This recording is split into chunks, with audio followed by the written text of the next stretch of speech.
Swamp Things, a podcast revisiting legendary runs.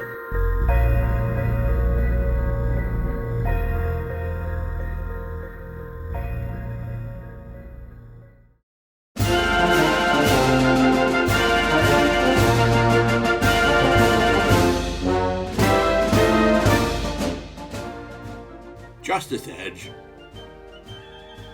I wish I could look you in the eye and explain the underlying justice in this. Fallon should be checking his watch about now. You had your chance. You could have taken the golden parachute and the green mail we offered and let Sunderland Company buy controlling interest in Galaxy Communications. But no, you had to resist our efforts. You brought in your white knight and swallowed your poison pill and aired the dirty laundry in public. And now you think Galaxy is safe from the Raiders? I've got news for you, Edge. The rules of the game have just changed. It's just like my old mentor, the General, used to say. Business can be crueler than love or war. To that I might add, all's fair. Goodbye, Edge.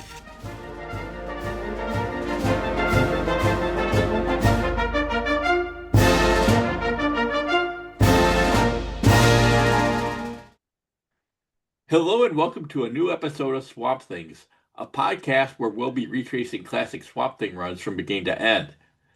This season, we are retracing Rick Veitch's run on Swamp Thing, following Alan Moore. I'm Robert Reineke. I read these books during their initial run.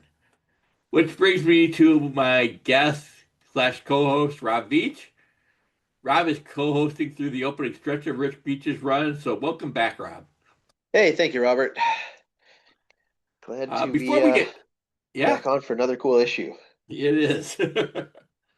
Before we get started, a little bit of background on what came before. Swamp Thing had intended to settle into retirement with Abby, but things haven't proven simple. The Parliament of Trees had intended to sprout the new plant Elemental, and Swamp Thing's existence outside the Parliament has complicated matters, especially as Swamp Thing refused to terminate the sprout.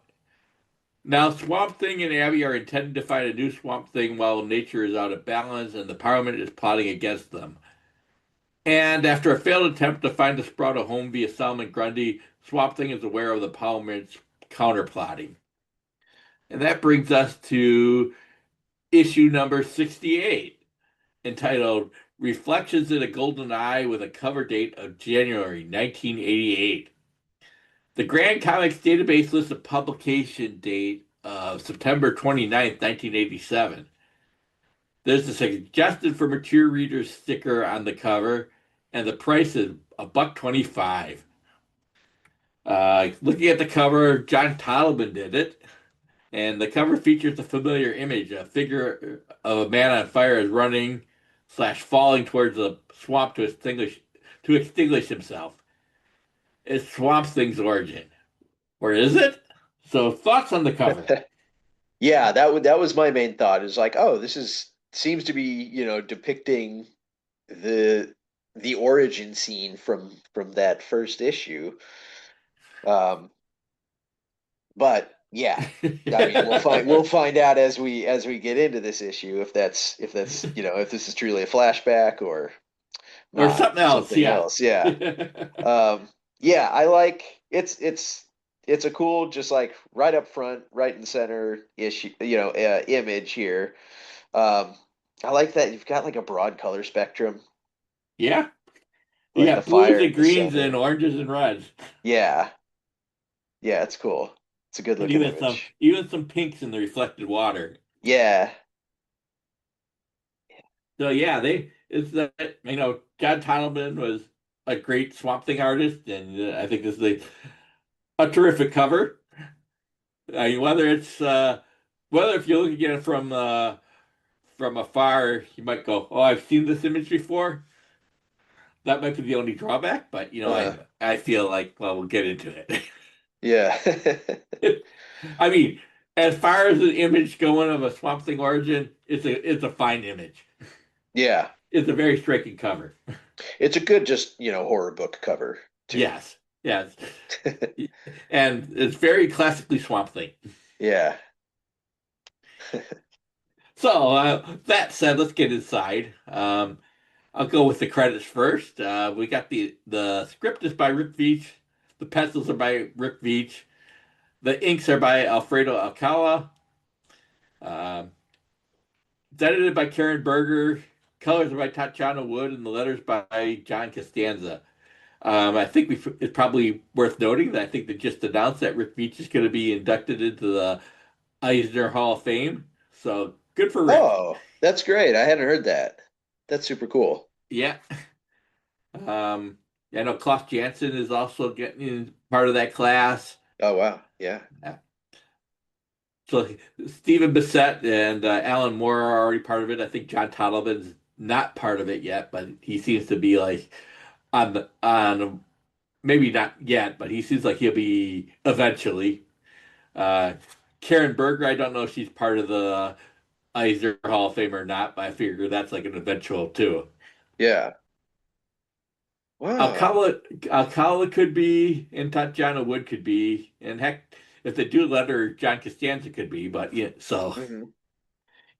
a lot of talent worked on Swamp Thing. Yeah. Well, I'm wondering, to your knowledge, most of these creators, like Bissett, for example, would you say Swamp Thing is like his biggest claim to fame?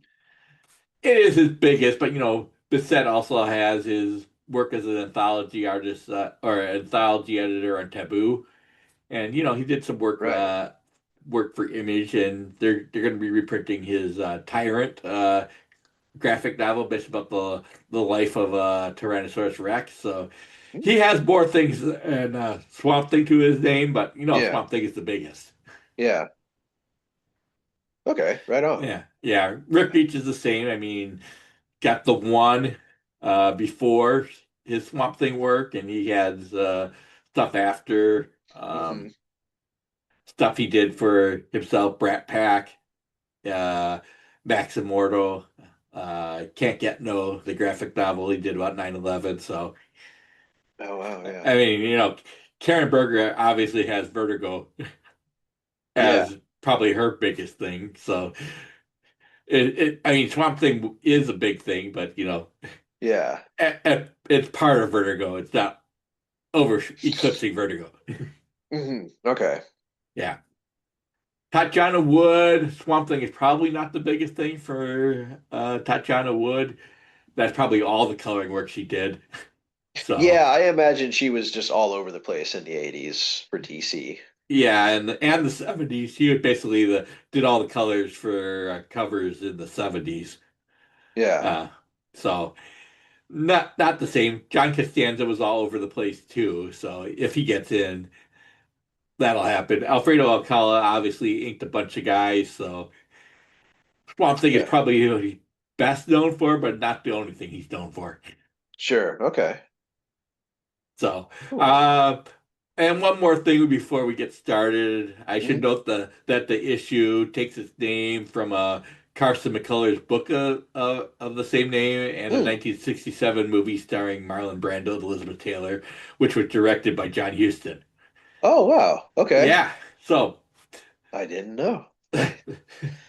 I don't, from what I've read, the movie nor the book have anything to do with this issue of Swamp Thing besides the evocative title, but Yeah.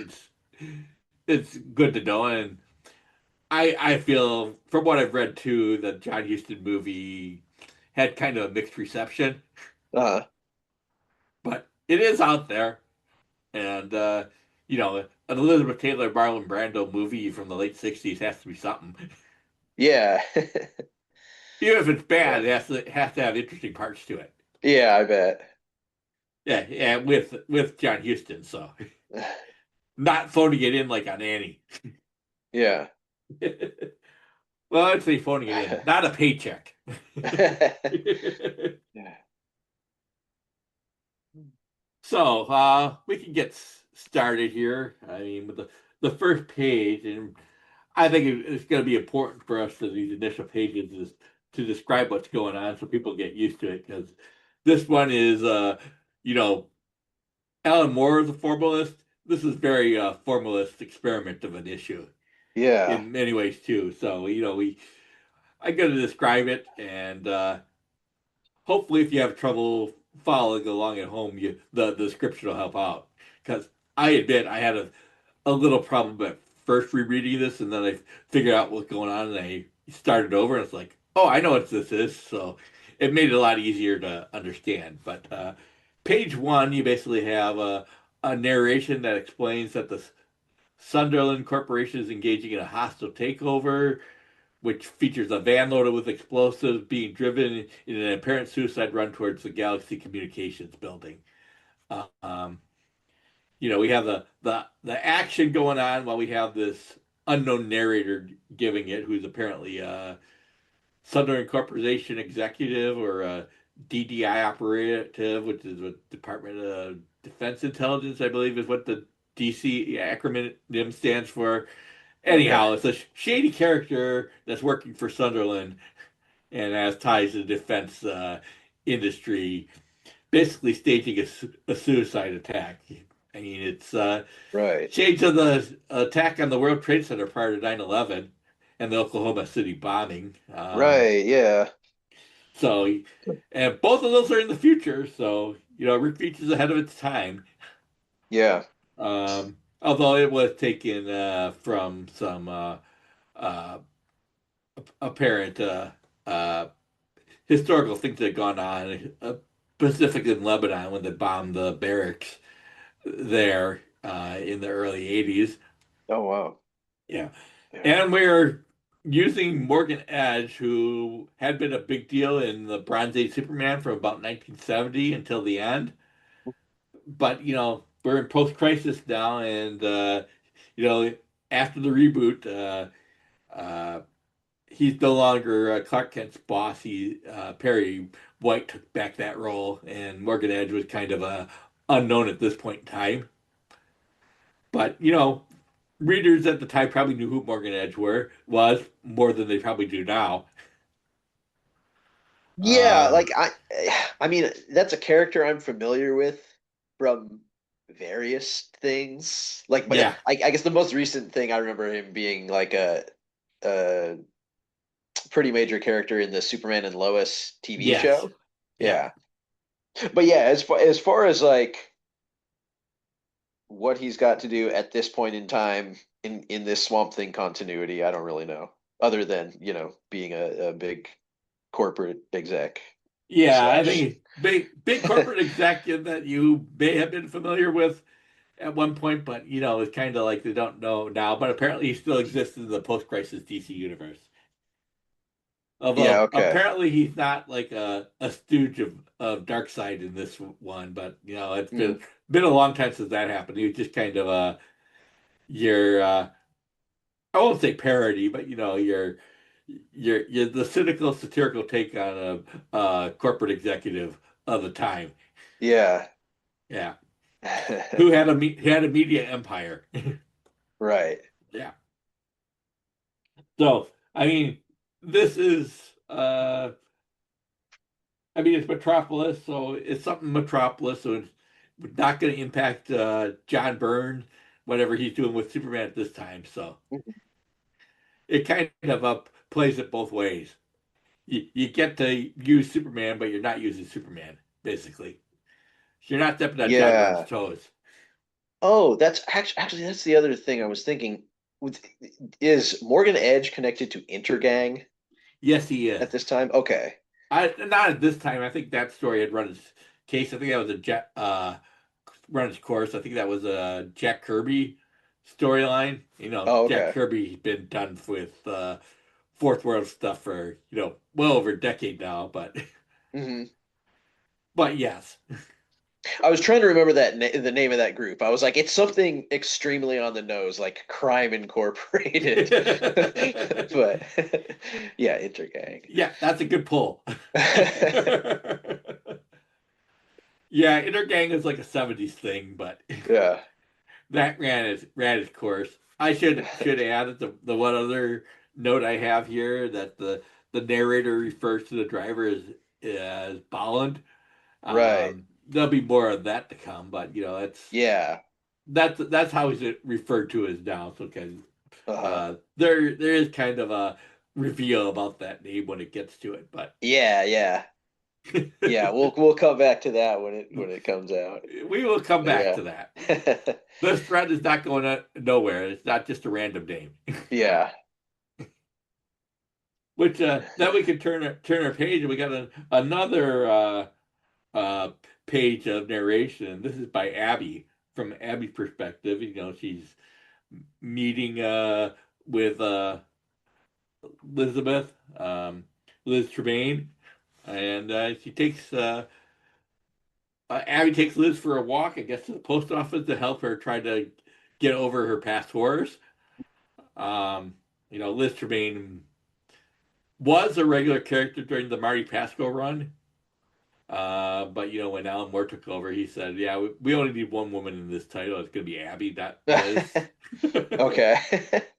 And fair enough. I feel like he said I could do more with Abby than I could do with Liz. hmm So, but like seems like, and Alan Moore did write her back in post the Gotham arc. Okay. Uh, so after she had been terrorized or gaslit in an abusive relationship, so this is you know it's the story continues, and you see like Rick Veitch actually has plans for her more than Alan Moore did for like a comeback story. But he's definitely reintroducing her into the book, Rick Veitch's, and like Liz freaking out in front of the story of a flower shop kind of echoes the title of the book, "The Flowers of Romance," where Alan Moore reintroduced her. Oh, okay. And I think this is an interesting thing where we get Abby and Liz, and it's like, I guess this book passes the Bechdel test. Yeah. True. Good. Yeah. Which So yeah, I think I sort of remember Liz from a couple issues of the Moore run, maybe, but I don't think I read the Pasco stuff that Mhm. she was Yeah, in. and she was kind of a bitten, hard drinking reporter that wrote a very bad book about Swamp Thing that was very popular and made Hmm. her a lot of money. Okay. So, I mean, I give Marty Pascal credit for like going, yeah, I'm not just gonna make her Lois Lane carbon copy. She's gonna be her own thing. Okay. And she had her own point of view. She used to be the toughest nails hard reporter, Uh-huh. and then she was broken, and this is kind of her being rebuilding herself, I guess. Yeah. Okay. And now she's together with Chester, which speaking of gets us to page 3, which we have another page, and they don't really use narration on this page. I guess they use a little bit, uh, but Chester is more like we're going to use just word balloons and dialogue hmm and these kind of little narration boxes, I guess you would call them, where they're offering their own right commentary on what's going through Chester's mind, but they kind of Yeah. replace thought bubbles, but they're not really thought bubbles because it's not like thoughts here. It's like, you know, Reagan's America divided by popular culture squared equals some semblance of reality. Right, right. So it's Yeah, it's they're like little supplements to his own kind of internal monologue going on in the yes, blue boxes. yes, Yeah. and that those little blue boxes are going to disappear shortly, maybe because uh, uh, Rick Veitch doesn't need them or doesn't want Yeah. them, but he has to start somewhere. And Right. you only have so many panels and pages to work with. So, Yeah. um, you know, and Chester is approached by Roy Raymond's assistant Lipchitz. I don't think we know his first name, just Lipchitz, Uh-huh. which is kind of a funny name. Yeah. Certainly easy enough to mispronounce. Um, And I feel it's very in character for Chester just to follow a guy offering him a joint. Right. And Is yeah, yeah. And I do wonder if this is the very first instance of a joint being smoked in the pages of a comic book from DC or Marvel, at least since the yeah. CCA. I mean, That's it's kind of that's what I was wondering too. I mean, I was just wondering like maybe specifically in this title, but yeah, you're right. Probably possibly in anything from the big, the big two. I mean, I know they had adult books that didn't have the CCA stamp prior to this. Hmm. I mean, I think it's uh, Howard the Duck that had a villain named Dr. Bong, but I don't know if they actually were smoking in that one. It just Steve Gerber thought that'd be a funny name. Yeah. Certainly, there's 70 books you can tell that the writer or artist had indulged, but Sure. and Yeah. I like Chester's button of Free Huey, Dewey, and Louie. I think that kind of tells us where we are in the counterculture. It's like, yeah, we're a little bit we're in the burnt out phase of the '60s revolution. What is there something specific there? I mean, I know like Huey, Dewey, and Louie from, the Scrooge comics, the Yeah, DuckTales. I think what is it? Was it Huey Davis was either Vietnam or Black Panthers? So there used to be Free Huey Okay. um, motto going around or buttons in that, but I should have looked that up. Okay. But yeah, there used to be free Huey. Used to be a thing, and Okay. bad on me for not doing my homework on that. But Yeah, you've done a lot of homework. I can't catch everything. well, I could do some homework right now. But I feel that that's uh, uh, it is certainly a commentary on where we are with the counterculture now. Yeah. But let's see what Free Huey turns up. Oh, the Free Huey movement. What is it? Huey P. Newton. Um, let's see. Black Panther Party. Okay. He's the founder of the Black Panther Party, Oh, or there we go. co-founder of the Black Panther uh, Party with uh, others. And he helped craft the 10-point manifesto with Bobby Seale. So, and Cool. Bobby Seale is part of the Chicago Seven. Okay, yeah. So, yeah, he was. Yeah, so he was. I guess they tried to convict him multiple times, and the government ultimately convicted him of uh, uh, weapons and embezzlement charges. Mm. Um, but this is not like a well. I mean, he was one of the big names of the Black Panthers. So that if you know who the Black Panthers are, that'll tell you all you need to know Yeah. of why the government was it. Black Yeah. guys with guns is not that are protesting against the government. I mean, they did some other things. They did some shady stuff too, but that was certainly going to set off Nixon's White House. Right. And I guess they still had the Hoover FBI at that point too. Yeah. And we're kind of back around to that now. Yeah. And finally, we get to I guess it would be the title page. It's a two-page spread, and we're going to Yeah. see this two-page spread repeated. And it's important to note that you read across these pages, left to right, across the two-page spread. Uh, It's not read down one page and read down the other page. It's all connected. yeah. Yeah, and I feel like yeah, Veatch does a good job, I think, of making that pretty clear.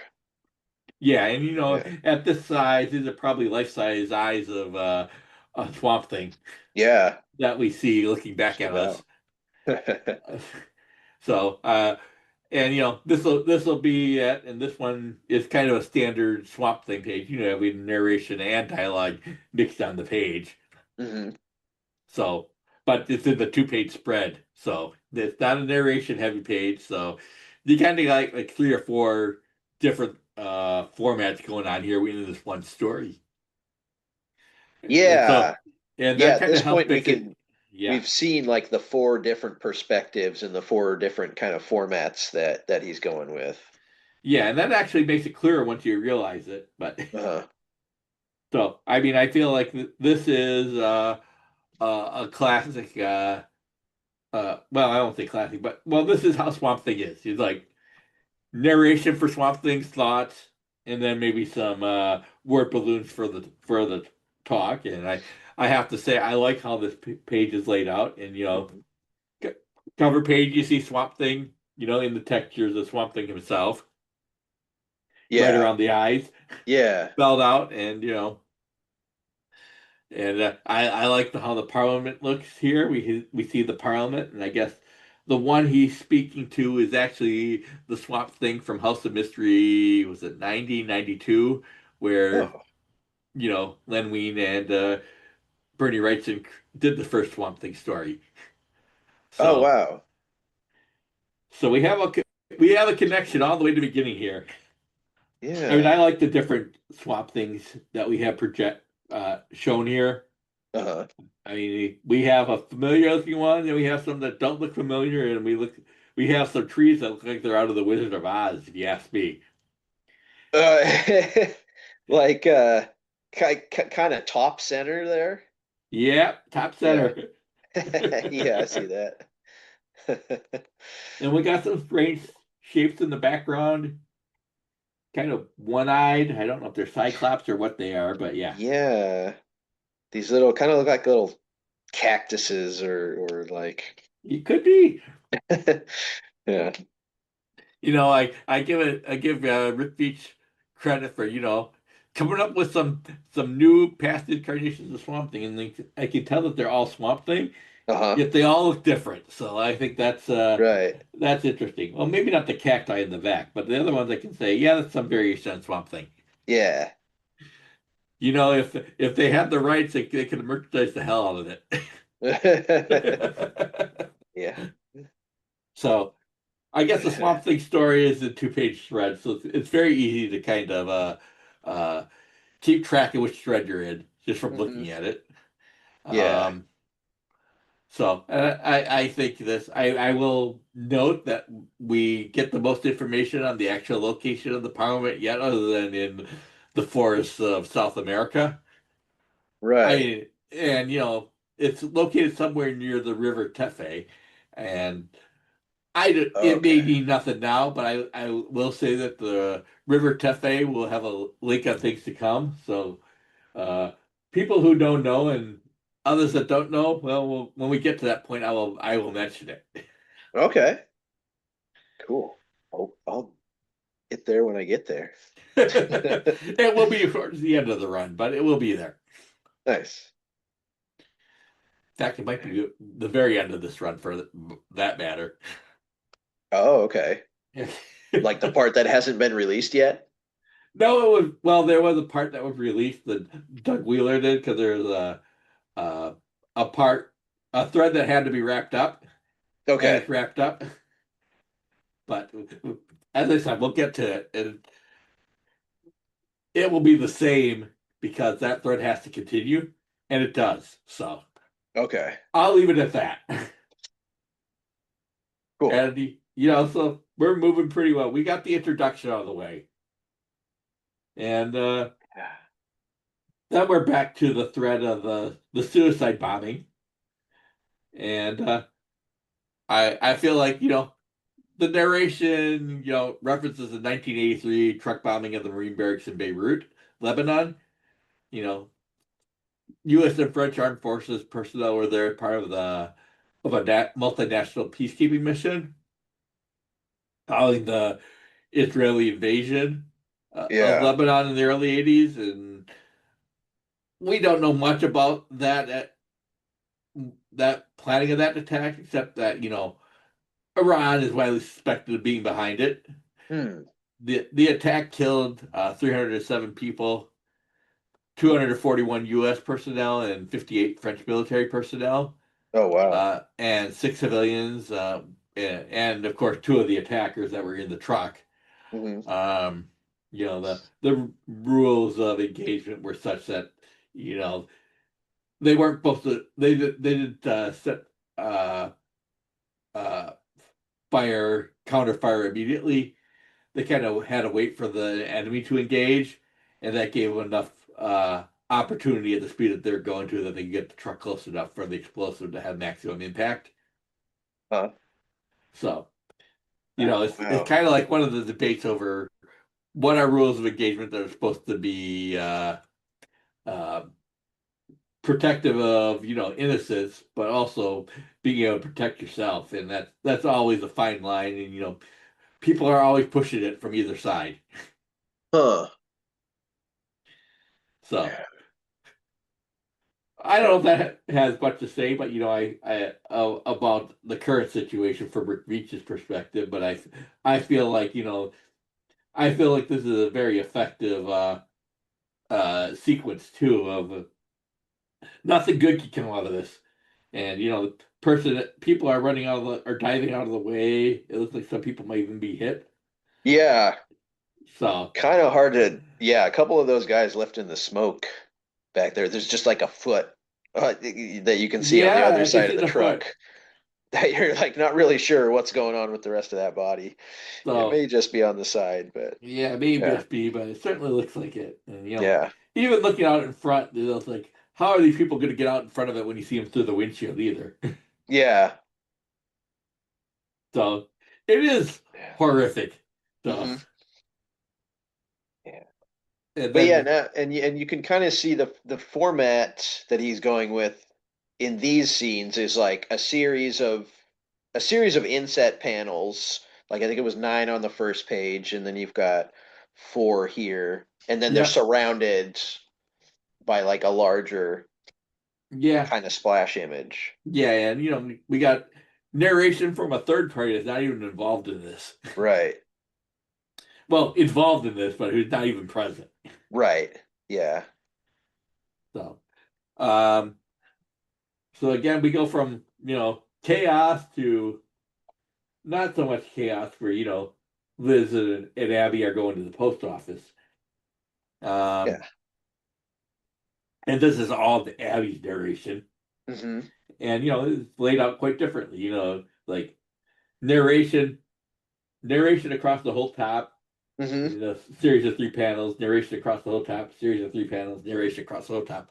Series of three panels. Yeah. It's a 9 panel grid, or maybe it's a 12 panel grid, depending on how you consider the narration laid out there. Uh-huh. So it's certainly kind of classic, and I like the 9 panel grid is a fairly classic one because you have like Yeah. beginning, middle, end, and then top to bottom, beginning, middle, end. So you got moments within the scene and the scene as a whole. Yeah. Yeah, no like word bubbles within the panels here. It's Nope. all just in those dialogue bits that are, you know, separated at thirds down the page. Yeah, and I think Rick Veitch does a good job depicting Abby's emotions here. Uh, Even if they go from like annoyance to kind of a stunned when she gets a bunch of checks Hmm. from the U.S. government related to Matt Cable. Yeah. So I mean, I feel like usually Swamp Thing gets the first person narration, but Abby gets to share this issue, Yeah. and I feel like it's kind of a contrast. You had Liz freaking out from memories of the past, and now it's Abby's turn to freak out from memories of the past. Hmm. Though she keeps it a little bit more under control, but so we're continuing through these various threads. Did Though did they Liz's past have like a similar like supernatural element to her horror, to her trauma? well, I mean, she was part of Swamp Thing's crew for a while, but her real trauma was very down to earth, abusive Okay. relationship, Okay. gaslighting, that Yeah. sort of thing. Well, then we're back to Swamp Thing. I guess we can skip Chester at this point. Oh, right. Yeah.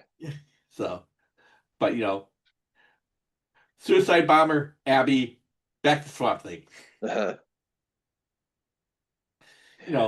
Swamp Thing lays out what he knows and why he's chosen this course of action. And the representative of the pilot reveals that it was also known as Swamp Thing, which is the definitive clue that it's the Alex Olson Swamp Thing from Whedon and Wrightson. But it adds some Hmm. connection when Alex Holland references his love of a woman from that first story, because Alex Olson loved his wife Linda too. Hmm.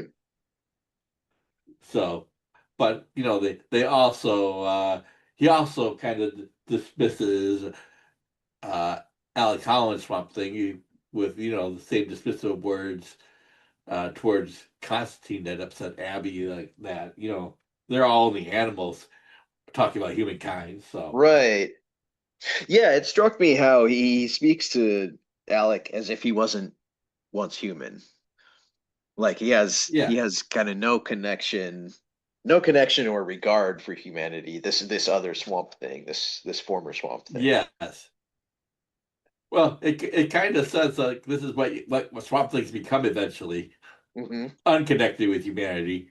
Yeah. They start out very connected, and they get less and less as time goes by, as they connect more and more to the plant world. So I Yeah. guess it's a hint of things to come, maybe for Swamp Thing, and the Swamp Thing want to go down that path. And right now he does that because he wants to stick with Abby. Yeah. So it's a subtle conflict for Swamp Thing. Hmm. Yeah, he's And- not and- he's not playing the role the yes. way he's expected to. Yeah.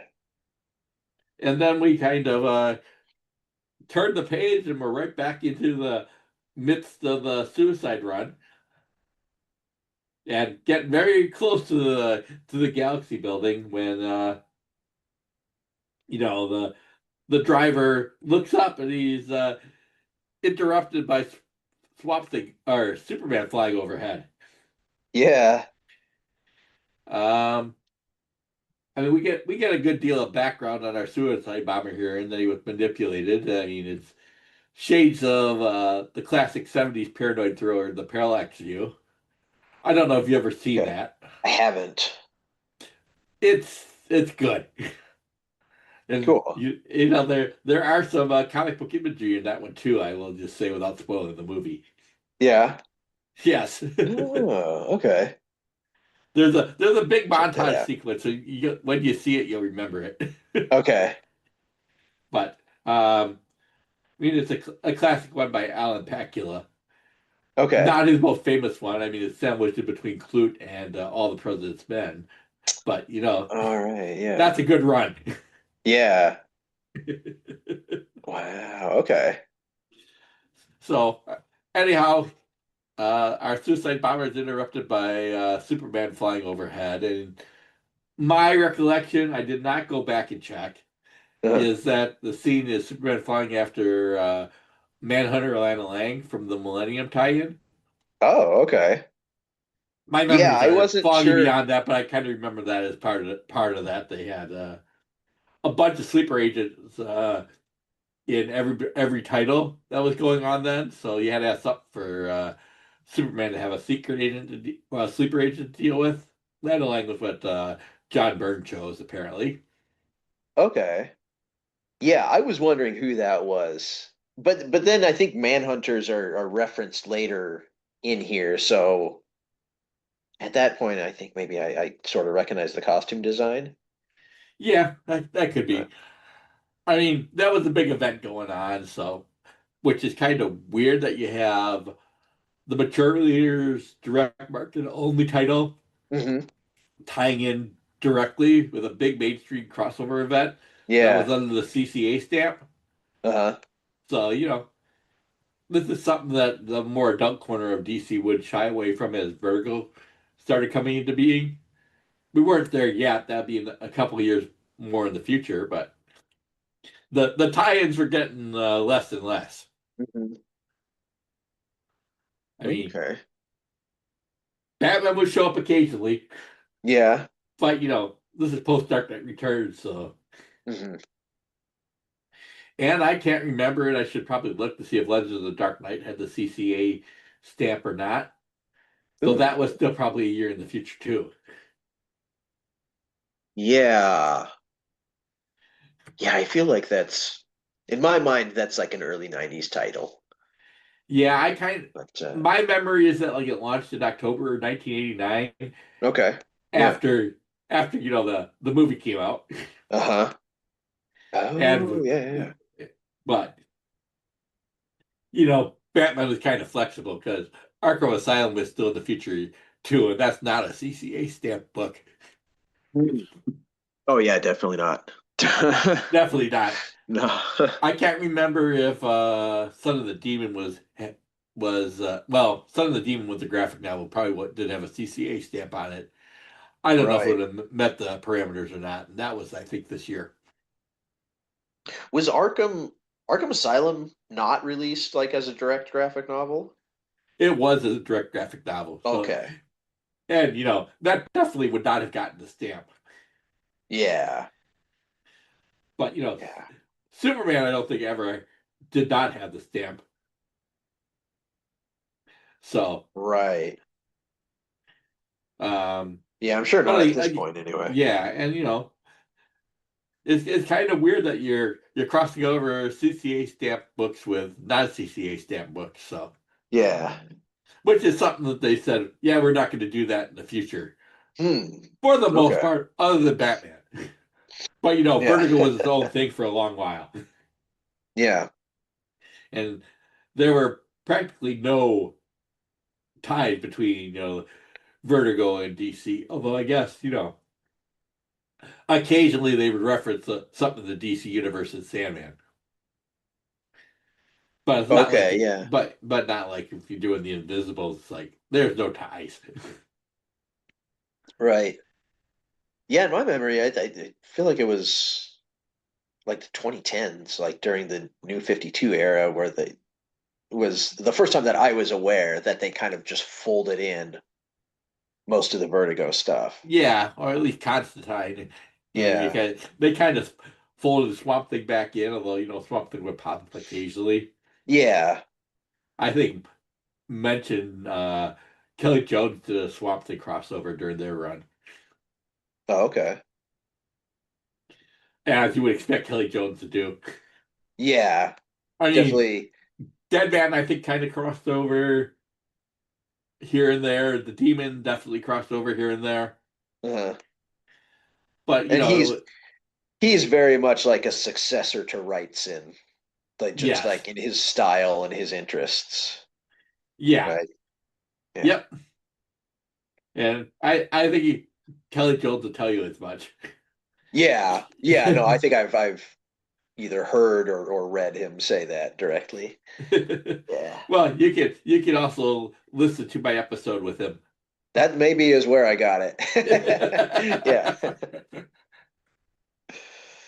So that's my editorial balloon. Yep.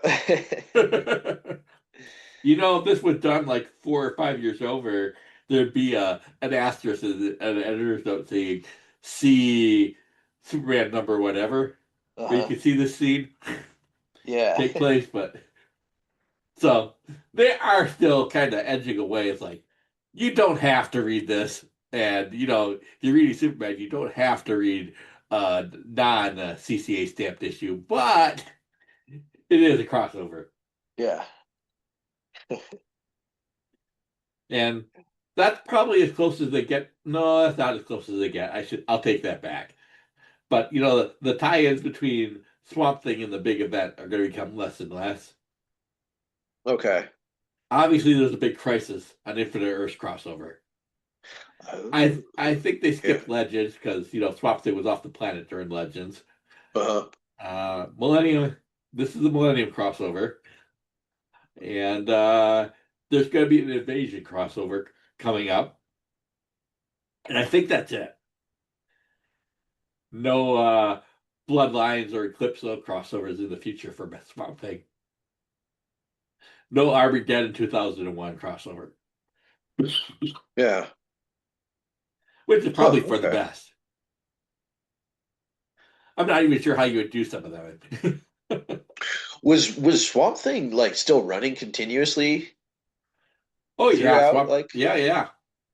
So okay. Swamp Right Thing into ran the well into the 2000s. 90s. Yeah, Okay. it ran. Yeah. It'll become a Vertigo book, not under the Veatch run, but it'll become a Vertigo book. Hmm. I think it went up to 160, 170, something like that. Oh, wow. So you got another 100 issues. So you got Yeah. eight to 10 years more going. So mid 2000, mid 1990s, late 1990s, somewhere in there it ended. Okay. Yeah. And then there was some other stuff going on because Swamp Thing still exists and it would still pop up in other books. Uh-huh. But and I don't know when Justice League Dark started. That's a Hmm. good question. That kind of was like the first. Well, we have a DC Swamp Thing and a DC Constantine, Yeah. but I'll have to look into that. I feel like that was also like New 52 era when the Swamp Thing title also was running That under could them. be. That could be. Yeah. But I I don't mean, I know, feel. just the League Dark may have started earlier.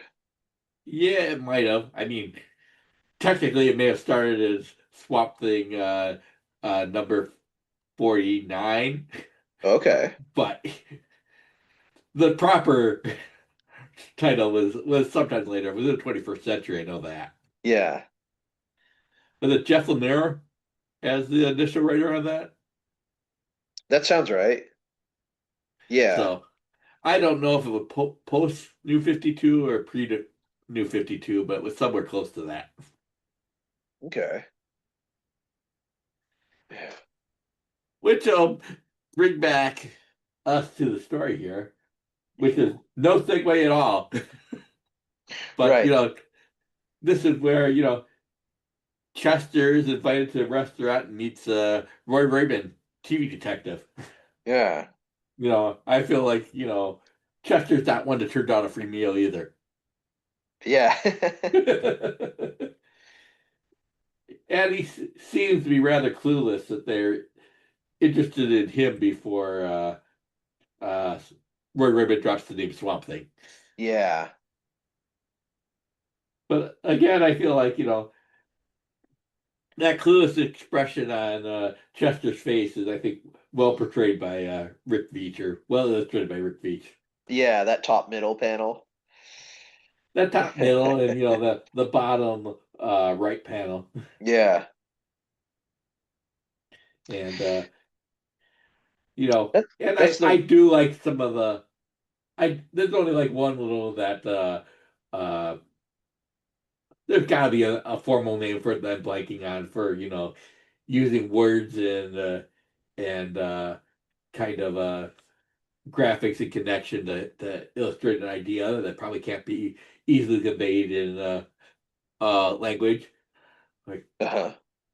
got to be a name for it. Don't remember it. Huh. But I do like, popular culture equals the collective unconscious divided by the lowest common denominator, Yeah. which is, I wouldn't want to portray that in a thought balloon necessarily. But so I think the way No. he came up with it is clever. And like there are no thought bubbles on these pages, which I Yeah. like. There is a little bit of narration again, I guess, but uh, Yeah. maybe the idea is a little too complicated to carry out when you only have a set number of pages. Hmm. So maybe it's not the purest distillation of that idea, but it is still quite clever. Yeah. And I'm guessing you've never read a Roy Raymond story before. No, other than the ones where he's popped up in these last few issues. Yes. So it was a long time. He's like a 50s character. So, Okay. I feel like it kind of works as like a TV star from the 50s to try to recapture past glory is kind of the uh, deep dive of continuity that I like. Oh wow. Wait, but so he was just like he was just a detective in DC Comics? Yep. Oh, okay. Yeah. I mean, I've read like one story period, but I knew that he appeared in another, and I don't know when they'll ever get around to reprinting him Hmm. because they haven't reprinted a bunch of the detective comics from the 1950s yet. Yeah. That's where you'd find him. Okay. But there's very little interest in 50s Batman, Yeah. except for the hardcore. And although I feel that the stories will be perfectly fine, Uh-huh. if you're gonna do a backup feature reprinted, I think you start with a human target. That character people have heard of. Hmm. Okay. Or Yeah. maybe Nemesis from the Brave and the Bold, because he's popped up since. Huh. I feel those are the popular backup features that might get reprinted somehow, and maybe they will in their DC Finest thing. So I'm not expecting Roy Raymond for a long time. Let's put it that way. Yeah. Be interesting when he shows up, because usually they had like a 16 or 18-page Batman story and then like an 8-page backup. Is how they did things in those days, because DC was kind of an anthology series Hmm. from really the beginning until the end of the 70s. Hmm. That's how I like to think of them. It's like, uh, I mean, maybe you have a continuing character feature, say like Sergeant Rock, but it's just like this is another war story with Sergeant Rock. Don't worry about the continuity. Okay. I Yeah. I think picture people can picture that. It's like more like House of Mystery, House of Secrets was the style of book DC was doing, even when they're doing superheroes, like the Brave and the Bold. Uh-huh. Here's Batman teaming up with some random hero for this issue. Next issue, another random hero. Yeah. And continuity was definitely a second to just kind of playing around. Here's the general idea. This is a team up book anthology. Yeah. Batman's going to be one of the characters. Or DC Comics Presents Superman's going to be one of the team up characters. Yeah. Very rarely would you see a two-parter story, or even or longer than that. Hmm. And I mean, I'd argue that this has been one continuous story throughout for Swamp Thing. It's not like this issue tells a story and this issue tells a story. Rick Veitch is just telling like one long story here. Yeah. Maybe, Yeah, I mean, maybe, yeah. even the arcs don't usually have like real clear cut like ending and starting on a new thing. Like there seem to be threads that always carry through. Mhm. And Yeah. I'd like to say that, Rick Veitch is a very satirical writer. And Hmm. I think using Roy Raymond plays into that as a television celebrity, plays Yeah. into that satire very much. Yeah. I mean, this is not the most satirical book he's ever written, and I would say that would be Brat Pack, Okay. but this is up there. Yeah. Or at least these sections with Raymond are up there. Yeah. Or maybe the covers to the one miniseries he did for Marvel is right up there, where he'd like going, okay, we're gonna take the logo of Tide and we're gonna make it into a superhero cover. Huh.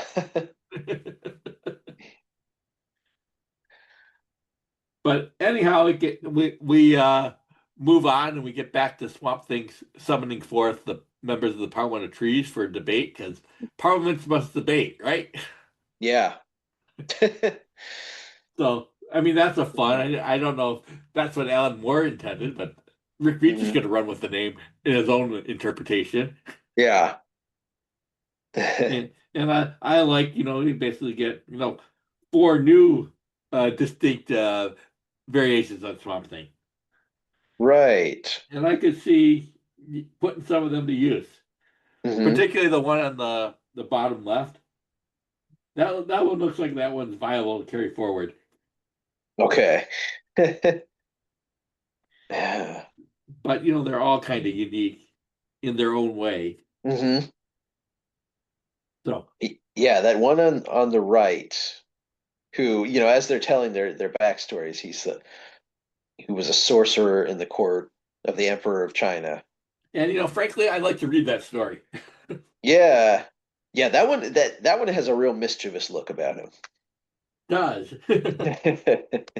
So sorcerer swamp thing, Yeah. maybe out for revenge, sign me up. Yeah. In exotic China, sign me up. Yeah. That has all the ingredients of something I'd want to see, and it's like uh, maybe at the time you could have said, "Okay, we're gonna do a spin-off miniseries, Chinese Swamp Thing, hmm Chinese Saucer Swamp Thing. Let's go." Yeah. I mean, I think all four of them they give them some. They just give the hint of some backstories here. I mean, I like hmm the guy that worked at a brewery that was murdered by uh, anti-union thugs. Right. I think that one's a good idea too. Yeah. I mean, there's what you got an Ireland one. You have a outcast from his clan in Ireland from like the second century AD. Right. Could be interesting. And they have like a prehistoric medicine woman. Yeah, she says 100,000 years before the flood of Noah. So yeah, nobody can play with that one. Yeah. That could be your first hero for all you know. Yeah. And then we get back to the suicide bomber run, who had chickened out after seeing Superman or hmm come to his senses or whatever. Yeah. You know, drives off through the streets of Metropolis, and maybe that explains why Superman doesn't have better things to do than protect Metropolis from a suicide bomber because he chases after manhunters. Uh-huh. But runs into a salvage yard, and maybe things are safe, and he shuts off the vehicle and it blows up. So, the planners are very good. They have their contingency covered. Yeah. I mean, they refer to it as cold-bloodedly as tying up loose ends. hmm So, um, they had all the bases covered. So, not coming back on them. And maybe we will see this thread tied up. I'm not Yeah. sure. I remember, but I think we do. But either way, I feel like it's a good cold act. Uh-huh. Immediately sets up the villain as kind of formidable, though he's not into conflict with Swamp Thing, Right. as far as we know. Swamp Thing's not even aware of him, at least not yet. Right. That brings us to our second reading. I don't know if I introduced the first reading that I did it, but I did the first Okay. reading. I'm doing all the readings throughout here, and I'm going to introduce us to second reading right now with basically Abby struggling with all of her crazy history drenched up here upon receiving the letters or the checks. Yeah.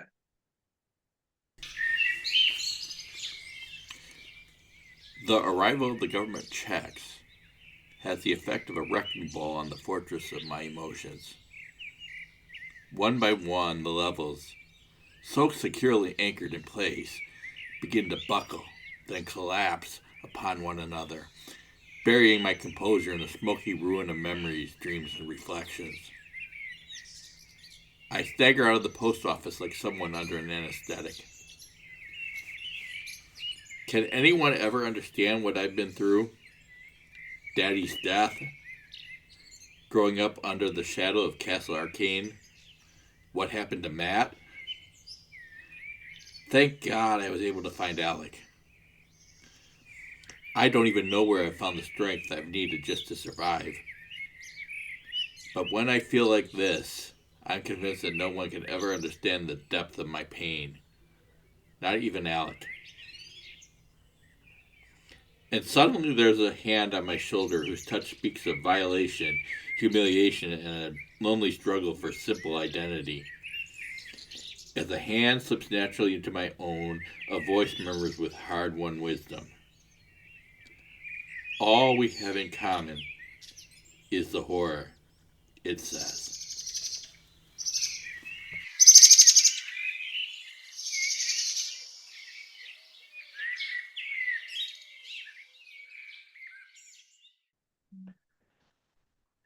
Now I feel like, there's kind of a contrast or maybe a payoff here where, Liz is a strong one in this case that Abby is able to lean Right. on for support. And there's some irony here because, Abby, I won't say is complaining necessarily about how damaged and weak Liz is, but she is kind of complaining about it. Hmm. But she's still doing the right thing. It's just like it's not easy for her. Yeah. But this is kind of a payoff where she finds somebody who's been through similar circumstances and can give her empathy. Hmm. And maybe not the empathy Alec Holland could give her, because I mean, he has his own shit going on. Right. And like she's never been blown up and set afire and died in a swamp. I Hmm. mean, that's a horror too, but not quite this horror. Yeah. Not the horror of memory per se, because he had a happy marriage too. Right. But I think it's a nice little beat for Abby and Liz. Yeah. And I think it's I mean, there's some conflict in there, and I feel like I wasn't expecting Liz Tremaine to resolve the conflict, or at least Yeah. offer a solution. So that's a nice bit of plotting by Veatch. Right. And she can relate to Abby in a way that Alec doesn't as well. Yeah, Just having those shared experiences or you the know, similar and experiences. yes. So maybe her abusive boyfriend is not quite as bad as Arcane, but he tried. Yeah. So that one, I feel like we reached something of a climax of that story thread. Mhm. Then we get back to Alec and the rest of the newfound parliament, and close ups on all of the new swamp things. So, Yeah. and as I said earlier, I'd like to read some of these stories they give us. I mean, I'd like to read about the kettle hole devil or the ghost hiding in the rushes. So, Yeah. I mean, Rick Veitch is just throwing these ideas out here, and I'm all for it. Yeah. And I like that even the Sprout shows up for this one. Right. So, wasn't thinking we were going to see the Sprout in this one, but we do. Yeah. I mean, that sprite seems to be kind of the main story development going through these issues. Yeah, they're trying to find another home for the Sprout, Hmm. and it is the catalyst of the story, Yeah. and it's not proving easy. No. And then we get back to Chester, Roy Raymond, and Lipschitz, and Chester plays dumb, which comes in handy for him. And I have to say, I find Lipschitz pulling out the can of mace and having it Yeah. handy funny. It was such a hard turn. The moment he said, "Oh, I never met her, don't have no connection," then yeah, But then you're I'd like just to be a like, rock okay, we're star. done. Yeah. Yeah. And yeah, I do like uh the final kind of actually there's two kind of cards on this page too. No three, no four. I feel this is like the full flowering of all those kind of graphic narrative bubbles or narrative boxes. Uh-huh. Oh yeah. So Yeah, oh, yeah, that's right. Yeah. Yeah, and in addition, I noticed all these chat pages have kind of like a series of panels that open up to like one larger one in the bottom corner. yeah, maybe with an insert one on that larger panel. Right. Yeah. So I mean, it certainly feel like each knew what his plan was Hmm. and followed through on it. Yeah. And Rick Veitch as writer and artist gets to do what Rick Veitch wants to do. Yep. And I feel like, Alan Moore certainly with his detailed scripts, and I've read a couple of them, he certainly lays out what he wants, but Right. he doesn't necessarily have this much control because Alan Moore's always the first one to say, "Do what you want." Mm. This way works. If you come up with a better way, great, go for it. Yeah. And uh, Rick Veitch is like, "This is the way I'm going to do it." So is it the writer and the artist are working in sync here because of the same person? Yeah. Maybe. Yeah. Best way to stay in sync. Best way. And I like I like all of that. I mean, Roy Raymond with the pipe in his clenched in his teeth Hmm. throughout is kind of a classic 50s shortcut. Yeah. I don't think he had the pipe constantly in his teeth in the 50 stories that I read, which are Hmm. all of one, I believe. So, Okay. but uh, it is like the classic 50s shortcut, especially of a upper class guy, maybe a celebrity. Yeah. And has the ascot too. Yeah. He's a man on time. Yeah. It was the ascot gives me like Adam West, Bruce Wayne vibes. Yes, it does. I mean, this is the 80s. Yeah. Nobody wore an ascot in the 80s. That definitely went out of style in the 60s. Maybe the late 60s, judging from Scooby Doo, but the 60s was like the last time Yeah, that there was we a go. common.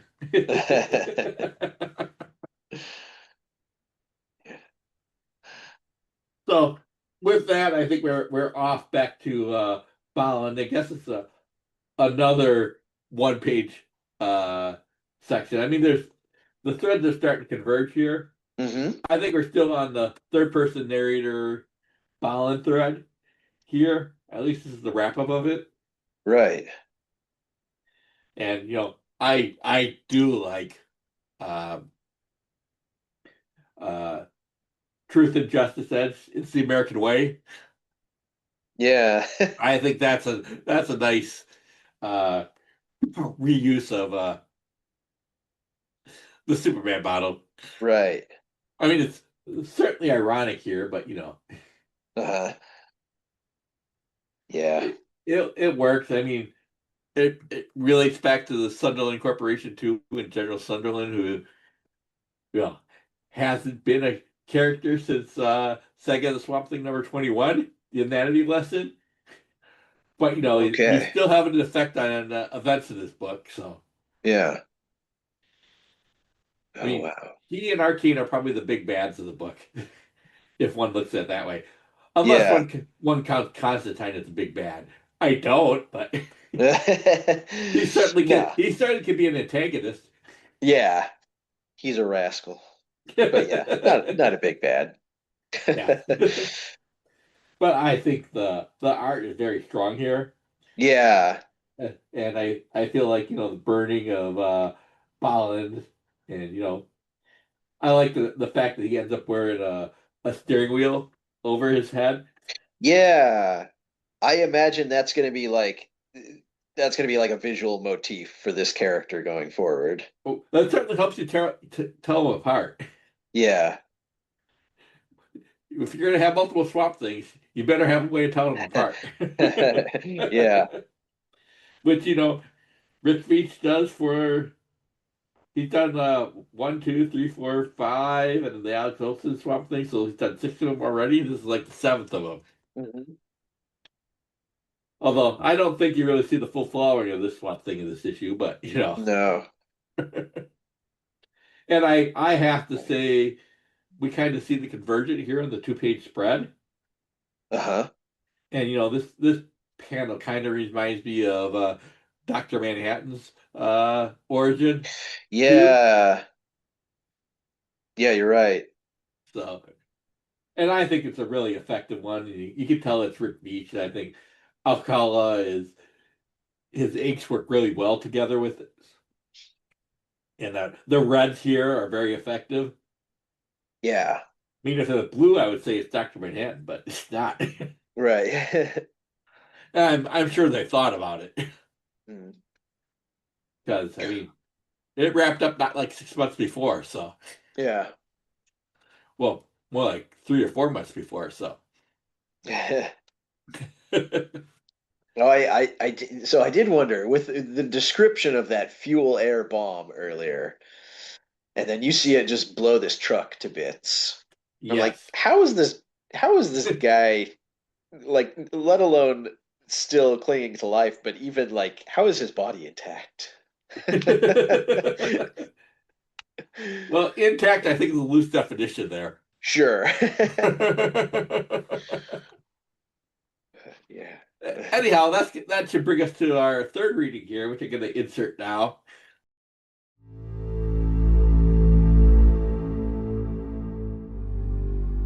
My name is Alan Bolland. My fingers are turning the ignition key, starting the truck. I'm slipping the gear lever into first, releasing the clutch. Punch it!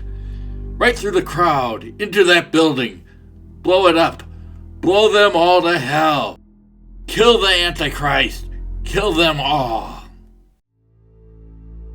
His voice cracked with hate, blasphemy, and confusion. Off key, off tone, off pitch.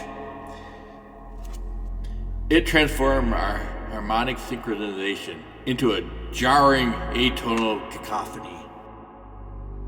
Our great cathedral memory begins to shake with what has arrived upon our altar.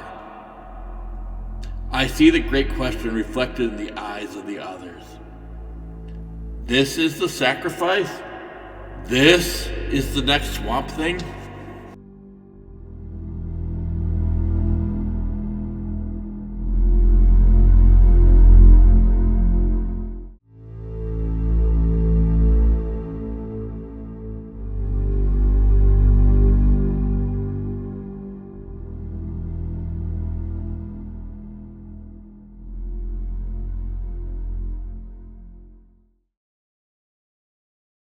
I do like that we kind of find out here that, we have two threads kind of converging here. Um, Swamp Thing and the Suicide Bomber and the origin of the new Swamp Thing. Uh-huh. I like Alan Bolland as a variation on Alec Holland or even Alex Yeah, Ferguson. I mean, it's not on the nose, but it's close enough that you can say that's kind of clever. for sure. Yeah, I was, as he was just being addressed as Bolland earlier, I'm like wondering, like, is that maybe a reference to Brian Bolland? But Uh-huh. no, then you get here and it's like, oh, okay, they're just mirroring Alec Holland. Yeah, I think it's a clever mirror. Yeah. It's not 1 to 1, but it's close. Uh-huh. I mean, I mean, not like Alex Holland or I mean, Alan is close, Yeah. but they're all Al's. Alec, Uh-huh. Alex, Al, Alan. They're Yeah. all different. Yeah. But I feel that the art is very clear, and you see the various threads converge here Hmm. too, and the narration of the Sunderland agent and the fate of the crazy extremist Alan Bowen kind of converges with 2-page spreads of Swamp Thing in the Parliament, hoping to birth the new Elemento. Yeah. It all comes together, and it kind of leaves us with not quite cliffhanger, but kind of a cliffhanger. Like, Do you really want a bug nuts crazy Swamp Thing? Right. Because Yeah. So Alan it's Bolin, maybe through no fault of his own, probably because, I mean, it's like he's a white supremacist, he's crazy, he's mhm. abusive, violent. So there's probably a mix, but he's been manipulated too. But Yeah. anyhow, nothing really goes to plan this issue here. The suicide bombing doesn't go to plan because he chickens out, and Alan Bolin getting away doesn't go to plan because they had that contingency plan for, and the origin of the new Swamp Thing doesn't go to plan. Right. So Yeah, it I all think plans not coming together. yeah, Lipkiss's plan doesn't come together. right. Yeah, no, I think Chet pretty wisely and succinctly like shut that down once he figured out what they were going for. It's Yeah. playing dumb is sometimes the wisest move one can make. Yeah. Because it kind of plays into their stereotypes and thoughts on him. Mhm. He kind of pulls one over on them, Yeah. and they don't even know it. Yeah, it was good move on his part. And I feel like this origin of the new Swamp Thing is some really spectacular work by Rick Veitch too. The flames, the body parts kind of being burnt off, blown off, Uh-huh. all of that. I think it's really spectacular, and it's extremely violent. Yeah. But yeah, He, that's a great page. I love it. yeah, He does the thing again where these panels are sort of twisting and falling off, like as the yeah, character is like hmm diving into the water. yeah. And then, We are introduced to Swamp Thing. His initial is the two-page spread of his eyes. mhm. And the last image of Swamp Thing is a two-page spread of his eyes. Yeah, just move from top down to the bottom of the page. Yeah. So nice book ending. Yeah. Very thoughtful job, Rick Veitch. hmm I mean, it's not the end of the issue. It could have been the end of the issue, and I feel like they kind of put a coda on it, Uh-huh. where you have Liz, Abby, and Chester at the laundromat, where Abby gets to do her laundry finally. Yeah. Oh, that's right. She She, did talk about that in the last issue, yeah, huh? she probably took a shower earlier too, but so Yeah. shower and changed, and uh, helping out Chester and Liz. I think the good karma that Chester thought he would get earlier pays off here with Abby signing over government checks to keep hmm the environmental uh, group solvent. So, I mean, it's another pair of threads coming together. Yeah. So we had the suicide bomber and birth of a new elemental come together. We had Abby and Liz and Chester all come together. So again, well thought out, planned issue. Right. And Yeah. I know it's only like a couple $1,000, but with inflation, it's probably a good amount. hmm Yeah. Yeah, and especially because it seems like she's got several months worth of those checks piled Yes, up. I think they said like Yeah. $2,000, which is, I mean, in today's dollars, but you multiply that by about 10, and I think that'll give you a good idea what it was back then. Yeah. Yeah. It's a good chunk. So all well that ends well for Liz, Abby, and Chet. Although Swamp Thing doesn't have an ending yet. Right. Yeah. um. So, final thoughts. What do you? Yeah, so I think like the sprite thing is sort of coming together. Mm-hmm. It seems clear to me that he's gonna be like he's gonna be an outright villain, it seems. It seems. Pairing him with this like pretty monstrous individual. Um, yeah, whereas it just like his, the sprite's like intentions or personality has been kind of gray. I think thus far didn't really know what It's to been make of him. Been And in the now it set. seems like at Yeah. best it's got very poor judgment. Yeah, where maybe not poor judgment. It's like it doesn't know any better. It's innocent. It thinks it can trust everything, Right. and it could be Yeah. proven wrong. Yeah. Yeah. And even the best intentions of Abby and Alec are not kind of helping it out. Hmm. Yeah. I mean, Constantine isn't working against them yet, but it probably he probably would be manipulating if he could. Uh-huh. Huh. Yeah, I agree. There's more to come, and I feel like we're well into Rick Veitch's run now. I mean, it is the fifth episode here, so 5 issues, and I don't even really count the uh, annual as part of the story, though it probably is sort of. But I feel like we have a very complicated story going on here with Yeah. lots of threads, lots of characters, and he hasn't telegraphed the ending yet. Right. I mean, Yeah, and that annual was very much like a side story. yes, though I don't. Roy Raymond and Lipchitz were introduced in there, and I can tell you they're not Right, right. done, but where they end up, I think we'll be surprised. Uh-huh.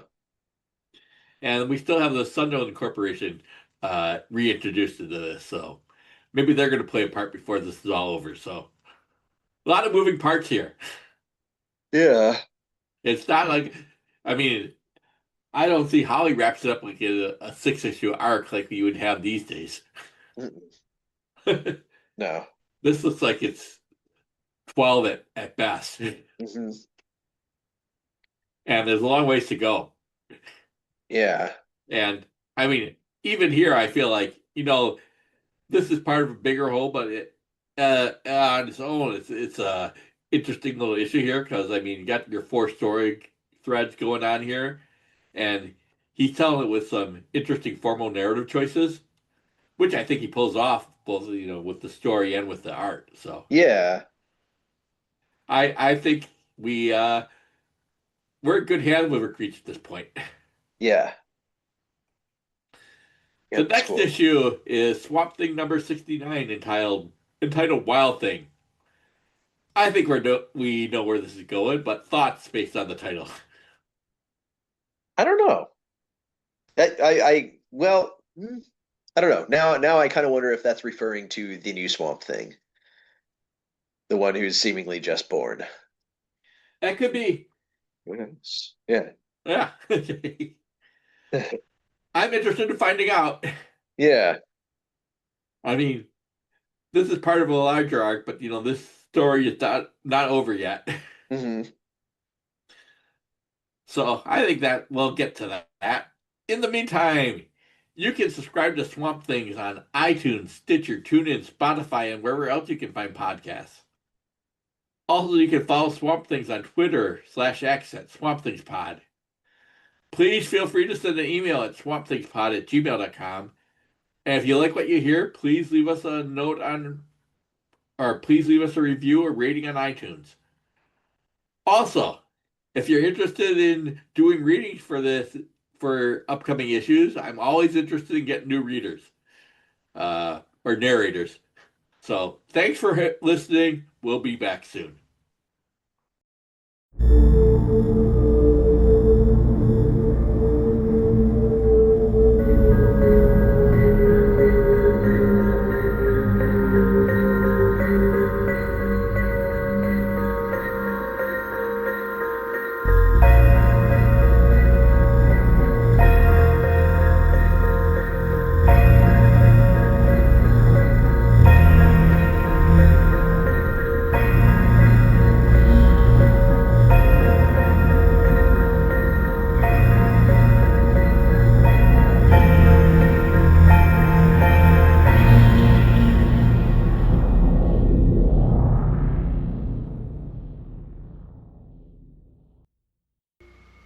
Much beauty in the swamp.